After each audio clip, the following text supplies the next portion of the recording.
Hello, everybody. Thank you. This is Team 197 for Brain Not Found.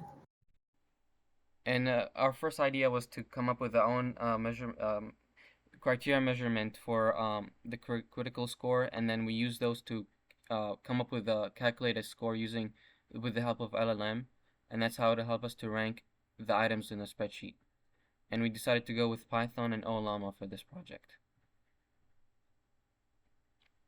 Okay. And we originally had a different approach until the SCL model was published, in which case we adapted to classify for SIF potential, and we used this to establish keywords to do a classification score.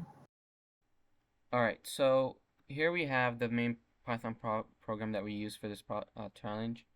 And basically, the first problem we encountered is that when we wanted to run all 20,000 items through the LLM, it showed an estimated time of eight hours, which is obviously too long. So we came up with a solution of basically filtering through the items based on a bunch of keywords that we compiled from the document um, that are essentially regarding the security and safety and hazard um, words. So these are the keywords as you see, and that basically helped us to eliminate half of the elements to 10,000, which makes it, which we went back with for the LLM to calculate each one.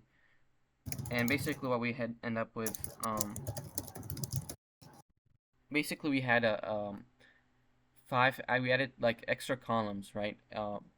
Six extra columns to the spreadsheet where the first one is for the high energy and incident and injury and control is present, severity score and confidence score. And these basically come from the document as well. These are going to be Boolean values that are going to be determined by the LLM. And based on that, we come up with a score, a final score for each one. And then once we had that running, basically we use the library for creating charts to come up with visualizations. Here, first thing we have is severity score distribution. Um, as you can see, that counting for the all 10,000 items we had, and we have also confidence score distribution. Um, and this is basically the level of the confidence has shown to be depending on different variables and items. But ultimately, we have this is to show the high risk keyword frequency. As you can see, there's a lot of equipment mentioned, um, and those mostly the items revolve around equipments from the spreadsheet. And this is the risk score distribution, right? This is not normalized, but um, this is the final result that we have among those previous charts.